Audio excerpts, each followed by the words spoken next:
पहले भी क्या होता है थिंकिंग पढ़ा होता है, थिंकिंग को कवर हो जाए। मोटिवेशन है आज का टॉपिक आपका, मोटिवेशन क्या होता है? मोटिवेशन तो होता है, याद रख सकती है। सर को भी फेस में देना नहीं आ रहा है। मोटिवेशन क्या होता है? जनरल भाषा में मोटिवेशन का मतलब क्या होता है?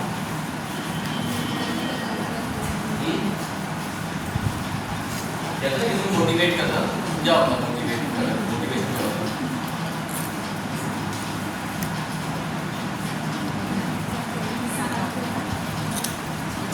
बताइए, किसी बच्चे को मोटिवेट करना कैसे करेंगे? मतलब कोई काम बच्चा कर रहा है, पढ़ाई अच्छी कर रहा है, उसको मोटिवेशन अगर देना है, मोटिवेट करना कैसे करेंगे? क्या करेंगे? प्रेज, प्रेज, प्रेज, और क्या करेंगे?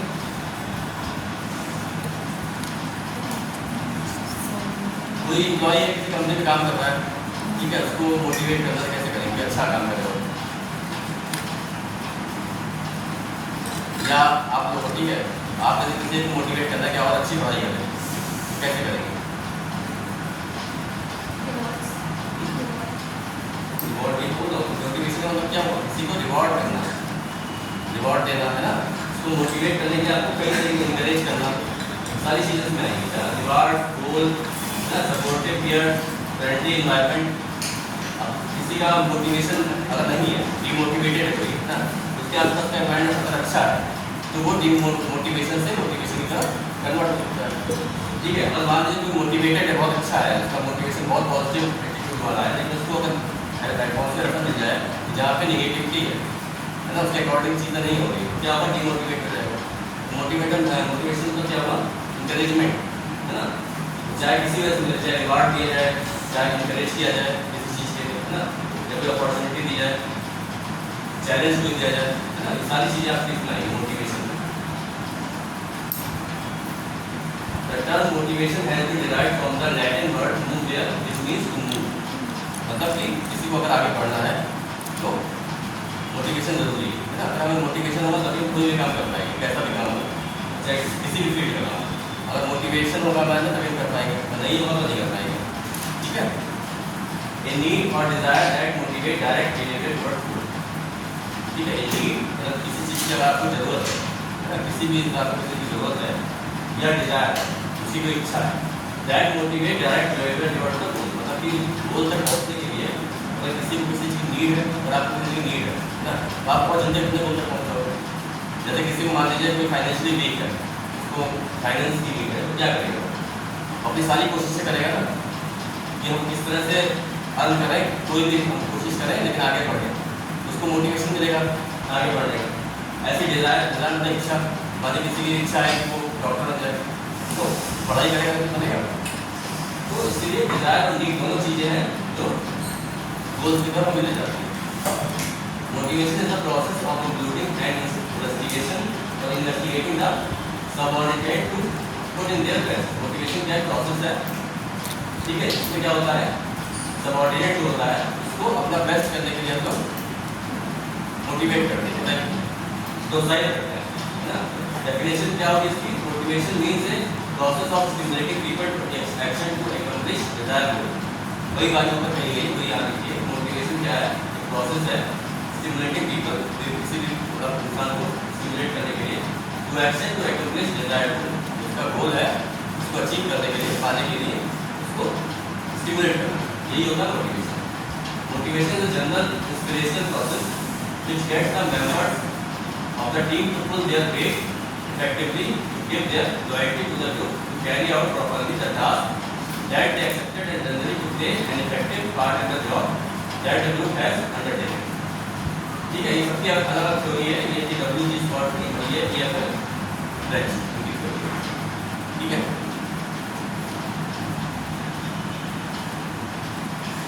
इसकी टू कैटेगरीज होती है, पहला तो प्राइमरी मोटिव, दूसरा तो सेकेंडरी। प्राइमरी क्या था? Motive which are linked with basic primary need and associated biological wellbeing of an individual, ठीक है। Need that come under this category क्या क्या आएगी? Need for food, water and oxygen, ठीक है। प्राइमरी मोटिव में आपको क्या आता है? ये सारी चीजें आएंगी, need for food, water and oxygen, need to take rest when tired, need for being active when rested, need for regular elimination of waste product from our body. ये सारी चीजें आपकी आएगी प्राइमरी मोटिव। सेकेंडरी मोटिव में क्या आएगा? Motives link that with one's socio visual और psychological needs are known as secondary और साइकोलॉजिकल मोटिव। इसमें क्या आ जाएगा? Link with one's socio psychological needs, जो सोशल साइकोलॉजिकल नीड्स है वो आएगी इसमें। Need that come under this category: need of freedom, need of for security, need to achieve, need for recognition, need for self assertion, need for self actualization. ये सारा आपका आएगा secondary motive. Primary secondary motive समझ गए ना? इसमें आपकी जो आपका मेन जो चीज़ें हैं जाएंगी, फूड वाटर चीज़ें सारी चीज़ें जाएंगी, है ना? अगर टायर्ड है रेस्ट करेंगे, और रेस्ट करना है तो आप वर्क करेंगे, है ना?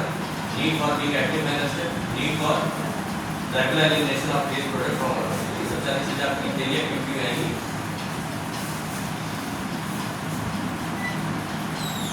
फिर आता है nature and characteristic of motivation. इसका नेचर और कैरेक्टरिस्टिक क्या होता है?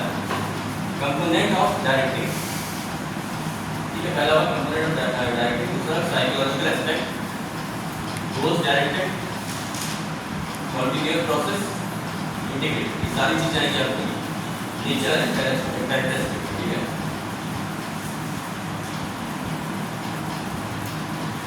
नेक्स्ट आता है पॉजिटिव और नेगेटिव। पॉजिटिव मोटिवेशन क्या होगा? एग्जाम्पल हायर पे, ठीक है, किसी को मोटिवेट करना है, किसी पे बढ़ा दी जाती है जिससे वो और अच्छा काम करे।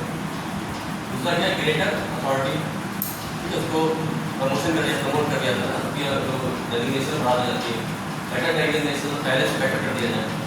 Providing reward and incentive, incentive दिए जाते हैं, रिवार्ड दिया जाता है किसी को मोटिवेट करने के, पॉजिटिव मोटिवेशन होता है। नेगेटिव में क्या आएगा? Issue of memory by showing negligence, है ना?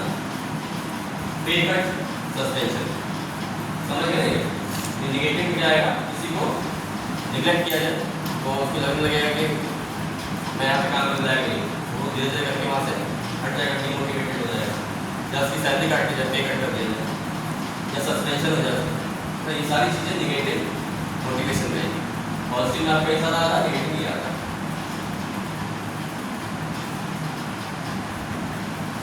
ठीक है, बात है type of motivation. Type of motivation क्या है? पहला on the basis of source, दूसरा है एक्सटेंसिव और इंट्रिंसिक। एक्सटेंसिव मतलब बाहर का, इंट्रिंसिक मतलब मैं अंदर का। On the basis of approach, positive motivation, negative motivation, है ना? तो सोर्स के बेसिस पे आ रहा है एक्सटेंसिव और इंट्रिंसिक, और अप्रोच के बेसिस पे आ रहा है पॉजिटिव और नेगेटिव। अब आता है एक्सटेंसिव और इंट्रिंसिक में क्या डिफरेंस होगा? Extensive motivation refers to behavior that is driven by external rewards such as money, fame, grades and praise, है ना? सारी चीजें आपके एक्सटेंसिव में आएंगी। This type of motivation arises from outside the individual as opposed to intrinsic motivation which originates inside of the individual। ये हमारे अंदर होता है, अंदर से होता है। इंट्रिंसिक में क्या है? सॉरी, ये बाहर होता है। इंट्रिंसिक में क्या है? Motivation refers to behavior that is driven by internal rewards. In other words, the motivation to engage in a behavior arises from within the individual because it is intrinsically rewarding. This contrasts with extrinsic motivation, which involves engaging in a behavior in order to earn external rewards or avoid punishment. दोनों difference समझ गए? समझ गए ना?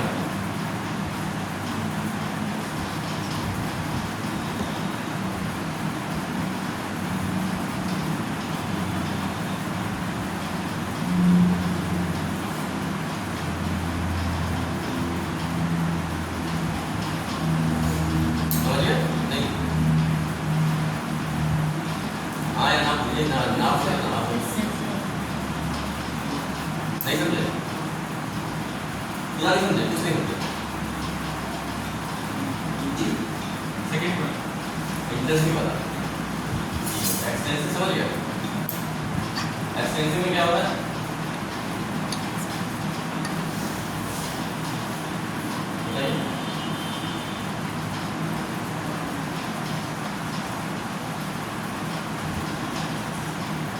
कौन बताए?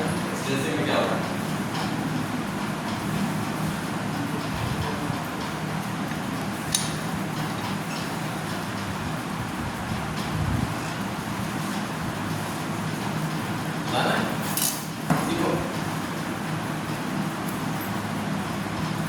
कौन सा एक्सटेंसिव में साफ साफ लिखा हुआ है? एक्सपेंशन मोटिवेशन में आप मनी रेट्स को रेज करके उसे मोटिवेट कर सकते हैं। हाँ, मतलब कि जो बाहरी चीज़ें हैं, ऐसा बताइए, बाहरी चीज़ें जो है, जैसे मनी हो गया, फेम हो गया, ठीक है, ग्रेड्स हो गया, प्रेस हो गया, इन सब के थ्रू किसी को मोटिवेट करेगा।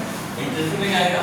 आपका अपना इंटरनल बिहेवियर है, आपके अंदर है ना, अब अंदर से अपने आप को मोटिवेट करोगे। जस्ट अपोजिट टू एक्सटेंसिव, इसमें आपको मनी, फेम, ग्रेड्स मतलब नहीं है, इसमें आपको अपने आप से मतलब कि हमें क्या अचीव करना है, हमें क्या करना है ना। इंट्रिंसिक फैक्टर जो होंगे वो आएंगे आपके इंट्रिंसिक मोटिवेशन। तो इसको रटने की जरूरत नहीं है, इसका मतलब समझिए कि साइकोलॉजी में जरूरी नहीं जो लिखा है वही आप लिखते हैं, ठीक है। मैं बाद में बात बोलता हूँ। और मेडिकल में ही आप जो भी पढ़ाई करो, चाहे एनाटॉमी हो, एनाटॉमी फिर भी आपको और पढ़ना पड़ेगा, लेकिन फिजियोलॉजी है ना, साइकोलॉजी है, जो भी सब्जेक्ट है इनमें आपको समझना है। आप चीज़ को समझ जाइए कि क्या है। जैसे आप फिजियोलॉजी में कोई प्रोसेस समझिए, ठीक है, जरूरी नहीं आप जो लिखा है कॉपी वही लिख जाइए, अपनी भाषा में आप समझा दीजिए कि डाइजेस्टिव सिस्टम है तो कैसे समझाना है, ठीक है। वही चीज़ यहाँ पे इंटेंसिव एक्सटेंसिव मोटिवेशन क्या होता है वो अपनी लैंग्वेज में अगर आप लिख देंगे तो नंबर कोई नहीं कटेगा, ठीक है। जरूरी नहीं जो लिखा है वही आते हैं, लिखने में कई बार क्या होता है कुछ वर्ड्स ऐसे होते हैं जो आपको नहीं आते। भाई सबका अपना यूज़ करने का तरीका होता है, किसने कैसे वर्ड्स यूज़ किए, सिंपल यूज़ किए, किसने टफ यूज़ किए, तो आपने सिंपल वर्ड्स में उसको याद कर लीजिए, उसी को लिख दीजिए, है ना। तो बहुत टफ की जरूरत चाहिए, मतलब समझ लीजिए। तो समझा कि एक्सटेंसिव इंटेंसिव क्या होता है।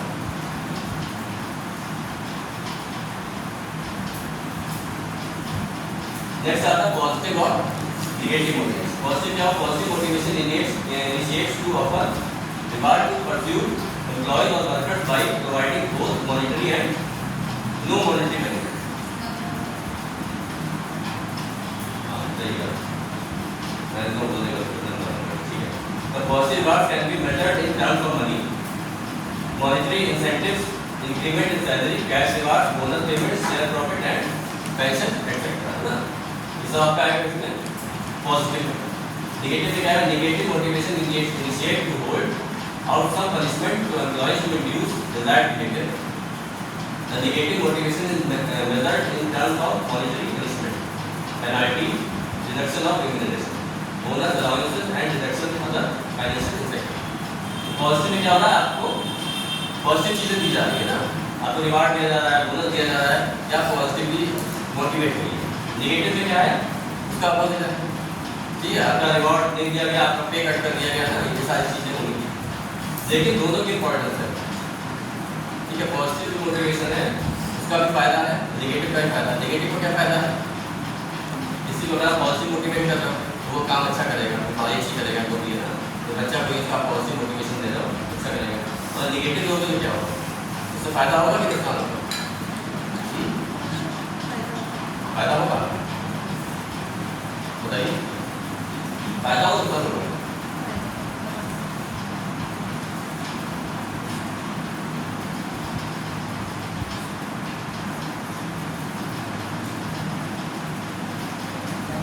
पीछे से पॉजिटिव और नेगेटिव में पॉजिटिव वाला दे रहे हैं तो फायदा होगा, नेगेटिव दे रहे हैं फायदा होगा नुकसान होगा? यह मिलता है। किसी को कोई एम्प्लॉई है या कोई बच्चा है क्लास में नहीं पढ़ रहा, उसके साथ अगर पनिशमेंट दी गई है ना, उसके नंबर काट लिए, क्लास से बाहर कर दिया, कुछ भी कर दिया है, या उसको सस्पेंड कर दिया कुछ दिन के लिए, या एम्प्लॉई है वो काम अच्छा नहीं कर रहा है, उसकी पे कट कर दी, या कुछ दिन उसको नौकरी से निकाल दिया, तो ये नेगेटिव मोटिवेशन में आएगा, है ना। इसका फायदा है नुकसान है? फायदा होगा।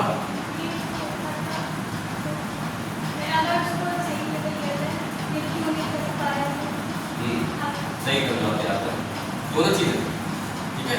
नेगेटिव मोटिवेशन कई बार कहीं फायदेमंद भी होता है, क्योंकि कोई गलत डायरेक्शन में जा रहा है, कोई वर्कर काम नहीं कर रहा, उसके साथ अगर आप उसमें काम करोगे तो उसको थोड़ा सा उसकी अगर ठिकाने आ जाएगी, हाँ भैया ऐसा भी हो सकता है, निकाला जा सकता है, तो राइट टाइम हो जाएगा। जब कोई बच्चा पढ़ाई नहीं कर रहा है उसको अगर पनिशमेंट नहीं दोगे आप तो उस चीज़ का फायदा हो जाएगा कि मैं तो कुछ भी करूँ तो बोलने वाला हो जाएगा, मैं पढ़ूँ ना पढ़ूँ, तो थोड़ा सा निगेटिव उसको देना पड़ता है।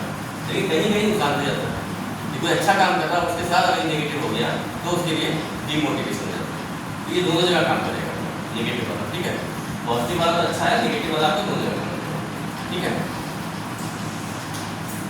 नीचे लिखा है for efficiency we have to give positive motivation but according to situation negative motivation also plays important role, है ना। So it can't be avoided, मतलब सिचुएशन के अकॉर्डिंग आपको काम करना है। जहाँ जैसी सिचुएशन है, जरूरी नहीं हमेशा पॉजिटिवली मोटिवेट करिए, है ना, नेगेटिव भी कर सकते हैं, पॉजिटिव अकॉर्डिंग टू सिचुएशन। या आपको देखना है कि उसमें किसमें उसका भला है सामने पर, ठीक है, चाहे बच्चा हो चाहे बड़ा हो, कोई भी हो। अब आता motivation hygiene theory. This theory also called the motivation hygiene theory और the dual factor theory was penned by Frederick L Herzberg. इन्होंने लिखी थी in 1959. This American psychologist who was very interested in people's motivation and job satisfaction came up with the theory, है ना। ये उन्होंने जो people interested होते थे motivation और job satisfaction से, उनके स्टडी करके ये लिखा। What is two factor theory? क्या होती है ना? Motivation tries to get to the root of motivation in the workplace. इस तरह का motivation क्या होता है स्टोरी में कि जो रूट होता है वर्कप्लेस पे, किस चीज से मोटिवेशन आएगा, ठीक है, उस पर वर्क करते हैं। You can leverage this theory to help you get the best performance from your team. The few factors identified by Heidelberg are motivate and highly factor, ठीक है, दो फैक्टर उनके हैं। पहला क्या है, मोटिवेटर एंड दूसरा हाईली फैक्टर। मोटिवेटिंग फैक्टर क्या होता है, the presence of motivators causes employees to work harder, they are found within the actual job itself। ये क्या होते हैं, ये प्रेजेंस होते हैं motivators causes employees to work hard, employees जो है वर्क हार्ड करे उसके लिए काम करते हैं, they found within the actual job itself।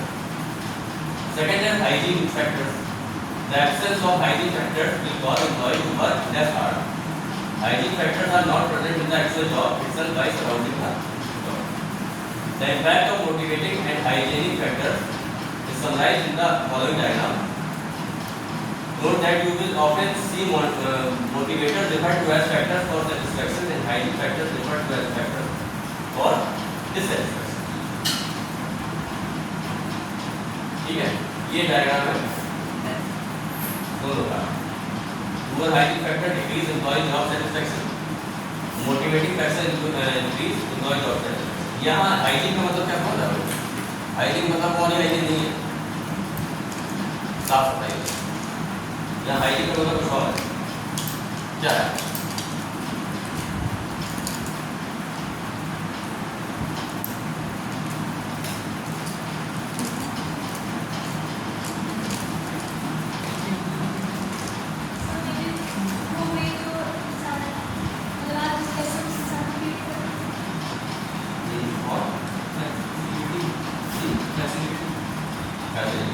सही है। हाइजीन फैक्टर मतलब हो गया जैसे आप यहाँ पढ़ रहे हो, ठीक है, तो आपके पास आसपास का माहौल कैसा है ना, आपका रूम कैसा है, आपकी चेयर कैसी है ना, आसपास का माहौल जो है वो उसमें मैच करता है हाइजीन, ठीक है। और इसमें क्या आएगा, मोटिवेशन में मोटिवेट करना है ना, उसमें आपका बाकी चीज़ आ जाएगी, जैसे आपको कोई मोटिवेशन दे, रिवार्ड दे, कुछ चीज़ आएगी ना, तो दोनों में एक होता है। मोटिवेटर्स में क्या आएगा, achievement, recognition, the work itself, responsibility, advancement, तो ये सारी चीजें आएंगी मोटिवेटर। हाइजीन फैक्टर में company policy, supervision, relationship, work condition, remuneration, salary, security, है ना। तो इस तरह की चीजें जो है, जैसे कंपनी पॉलिसीज क्या है, सुपरविजन कैसा हमारा है ना, रिलेशनशिप कैसा है, और वर्क कंडीशन कैसी है, जहाँ काम करें वहाँ की सिचुएशन क्या है, रेम्यूनरेशन क्या है, सैलरी जो मिलेगी, और सिक्योरिटी क्या है, ये सब चीज़ें आपकी आ जाएगी हाइजीन फैक्टर में। और मोटिवेटर क्या है, achievement, recognition, the work itself, ना, रिस्पांसिबिलिटी, एडवांसमेंट, तो ये सारी चीज़ें आ जाएंगी आपकी मोटिवेटर, ठीक है। मोटिवेटिंग फैक्टर्स इंक्लूड क्या जाएगा, achievement, the job must give an employee a sense of achievement, the job must give an employee a sense of achievement, this will provide a proud feeling of having done something difficult but worthwhile, ठीक है। Achievement मतलब कि कोई चीज़ अगर employ achieve कर लेता है तो उससे उसको मोटिवेशन मिलता है, मोटिवेशन किया जाता है। रिकॉग्निशन मतलब the job must provide an employee with praise and recognition of their success, this recognition should come from both their superiors and their peers, ठीक है। थर्ड आता है the work itself, the job itself must be interesting, varied and provide enough of a challenge to the employee motivated. Responsibilities में क्या आएगा? Employees should own their work, they should hold themselves responsible for this completion and not feel as though they are being micromanaged. Responsibilities क्या? मान लीजिए किसी से आपको काम कराना है, आप उसको काम बिल्कुल उसके ऊपर सौंप दीजिए, ठीक है, उसको दे दीजिए आप ही करना है, तो वो पूरी लगन से करेगा, ठीक है, उसको पता है कि काम मुझे ही करना है, उसका अचीवमेंट मुझे, मतलब जो रिवार्ड मिलेगा मुझे ही मिलेगा, तो वो उसको पूरी मेहनत से करेगा। लेकिन अगर किसी को आप कोई काम दीजिए, बार बार जाकर उसको टोकी भी तो कर पाएगा? नहीं करेगा, तो डिमोटिवेशन आएगा कि मैं तो मेहनत कर रहा हूँ, बार बार आके टोक रहे हैं, ये करो वो करो, है ना। या आप किसी को ट्रीटमेंट दे रहे हो, आपके भाषा में समझा रहा हूँ, आप मेडिकल में हो, किसी को ट्रीटमेंट दे रहे हो अपने हिसाब से, कोई सीनियर पीछे खड़ा है, बार बार कहते नहीं ऐसे नहीं ऐसे करो, ये ऐसे ऐसे नहीं ऐसे करो, ये मशीन ऐसे नहीं ऐसे करो, तो आपको अच्छा लगेगा? तुम डिमोटिवेटेड हो गया, है ना। तो अगर आप ट्रीटमेंट कर रहे हो कोई कमी है तो बाद में आपको बता दें, अलग से समझाता है कि आपने ये किया, ये नहीं करना चाहिए, आप कर रहे हैं, पर लेकिन वहाँ पे पब्लिक प्लेस पे नहीं बोलना चाहिए, वहाँ बोलेगा कि क्या मतलब डिमोटिवेशन। तो वही बात है। तो अगर आप किसी को रिस्पॉन्सिबिलिटी कुछ दे रहे हो, अगर आपको कोई पेशेंट दे दिया गया तो आप अपना पूरा एफर्ट दोगे ना, हम उसमें भले आप ना कर पाओ, कोशिश पूरी करोगे, जब कैसे करें कि इसको फायदा हो जाएगा, ठीक है, तो वो होगी रिस्पॉन्सिबिलिटी। नेक्स्ट आता है advancement. Promotion opportunity should exist for the employee, है ना, कि जो भी एम्प्लॉय है उसको प्रमोशन अपॉर्चुनिटी अगर है, उसको पता ये काम करेंगे तो हम प्रमोट हो सकते हैं, तो और मेहनत करेगा, ठीक है। या जैसे कोई प्राइवेट प्रैक्टिस में मान लीजिए यहाँ पे तो प्रमोशन की बात आ रही है, तो आप कहोगे कि कोई अगर जॉब नहीं करना है वो कैसे प्रमोट होगा, उसका प्रमोशन कैसे होगा? मान लीजिए किसी की अपना हॉस्पिटल है या खुद का क्लिनिक है, तो क्या करें, कैसे प्रमोशन करें?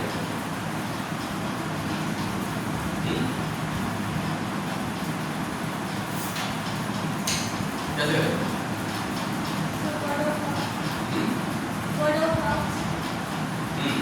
वो उसके लिए यही है ना कि वो ऐसा काम करे कि माउथ टू माउथ उसकी पब्लिसिटी हो। जैसे मेरे पास कोई आया या आपके पास कोई पेशेंट आया, आपने उसको इतना अच्छा ट्रीटमेंट दिया, इतने अच्छे से उसको ट्रीट किया कि वो बिल्कुल सेटिस्फाइड हो गया, क्या करेगा? वो बाहर जाके 10 लोग और बताएगा, है ना। तो इससे क्या होगा? आपका एडवांसमेंट हुआ, प्रमोशन हुआ।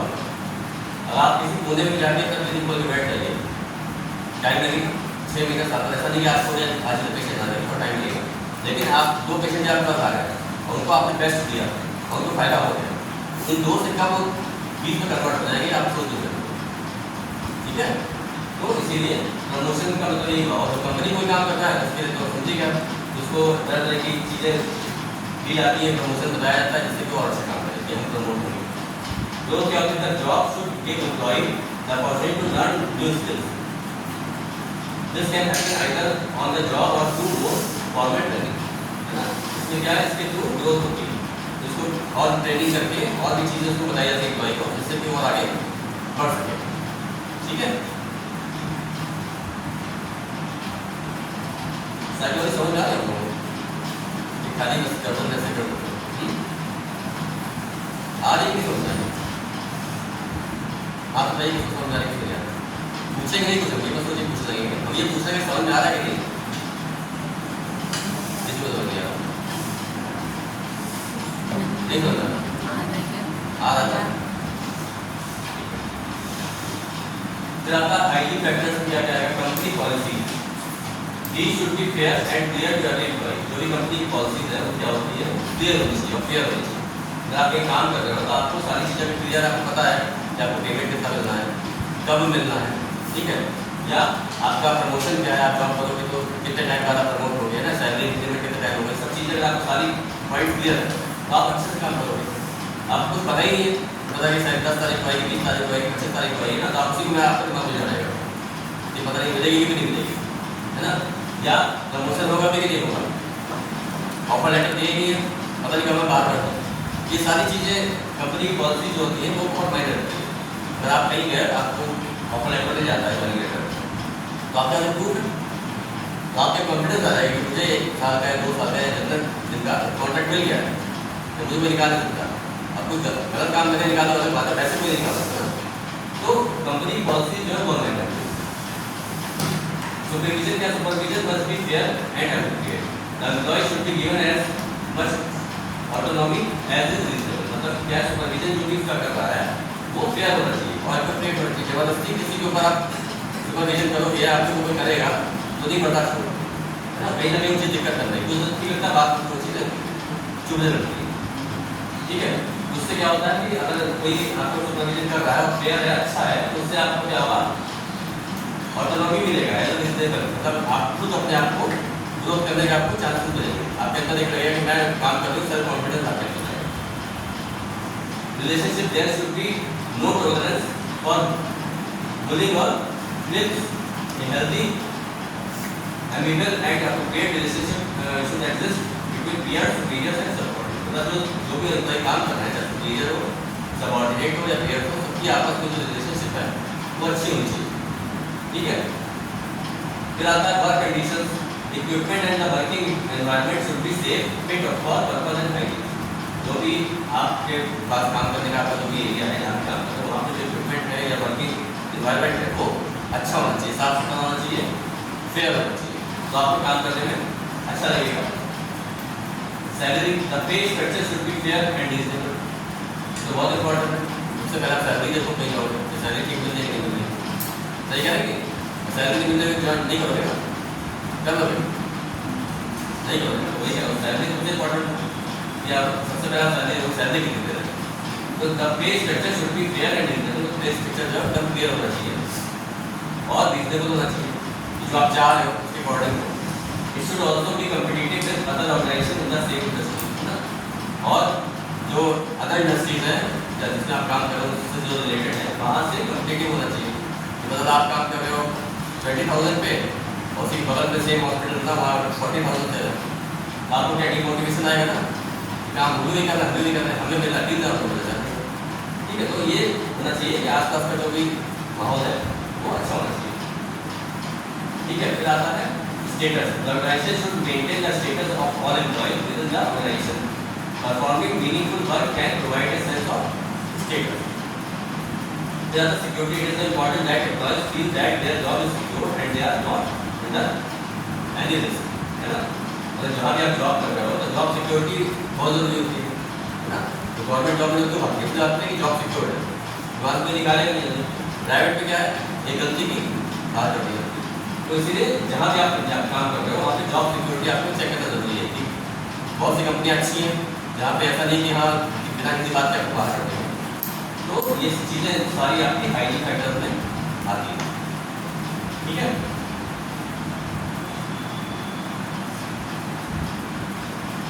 फिर आता है 4 states क्या होती है। In general sense there are 4 states and organization और team can find themselves in when it comes to 2 factors only.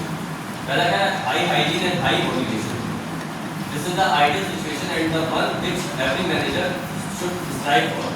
Here all employees are motivated and have very few grievances, है ना। ये क्या हाई हाइजीन अगर कहीं मिल रहा है, high motivation मिल रहा है, तो ये हर एम्प्लॉय चाहेगा, सभी चाहेंगे कि हम जहाँ पे काम करें वहाँ का एटमॉस्फेयर अच्छा हो, मोटिवेशन हो, हमें सैलरी अच्छी मिले, हमारा आसपास का माहौल अच्छा हो, हमारे कलीग से हो अच्छे हो, सभी चाहते हैं, ठीक है। जिससे क्या होगा, all employees are motivated and have few grievances, मतलब बहुत कम वहाँ पे उनको कमियाँ मिलेगी, ग्रीवेंस मतलब गलतियाँ, नुकसान जो कम होगा। सेकंड क्या, high hygiene and low motivation. In this situation employees have few grievances but they are not highly motivated, है ना। यहाँ पे क्या होगा कि कुछ उनको ग्रीवेंस होगा but they are not highly motivated, लेकिन तभी वहाँ पे वो हाईली मोटिवेट नहीं होंगे। An example of this situation where pay and working condition are competitive but the work is not very interesting, है ना। मतलब पे अच्छा मिल रहा है और वर्किंग कंडीशन है वो कॉम्पिटिटिव है, लेकिन जो वर्क है वो इंटरेस्टिंग नहीं। Employees are simply there to collect their salary. वहाँ केवल एम्प्लॉय आएगा क्या कि नहीं, अपनी सैलरी कलेक्ट करते हैं, बस काम कर रहा है, पैसा कमाना है, यहाँ से काम से होता है, ठीक है। फिर आता है low hygiene and high motivation. In this situation employees are highly motivated but they have a lot of grievance. यहाँ पे क्या होगा, एम्प्लॉय को हाईली मोटिवेटेड होगा लेकिन उसके अंदर बहुत सारे ग्रीवेंस होंगे। A typical example of this situation is where the work is exciting and really interesting, but the pay and conditions are behind competitors in the same industry. मतलब क्या है कि जो भी हमारा काम बहुत अच्छा है, बहुत इंटरेस्टिंग है, लेकिन जो पे है और अदर कंडीशन जो आती है वो अच्छी है, ठीक है। फिर आता है low highly low motivation. This is obviously a bad situation for an organization और team to find itself in here, है ना। यहाँ पे मतलब क्या है कि जो भी हाईली और मोटिवेशन है वो खराब है, उसकी वजह से बैड सिचुएशन होगी किसी भी ऑर्गेनाइजेशन के लिए। Employees are not motivated and the hygiene factors are not up to scratch, है ना। यहाँ पे मतलब मोटिवेशन भी नहीं होगा और हाइजीन फैक्टर वो भी जो है अच्छा नहीं होगा। स्लाइड आपकी छोटी हो, ठीक है।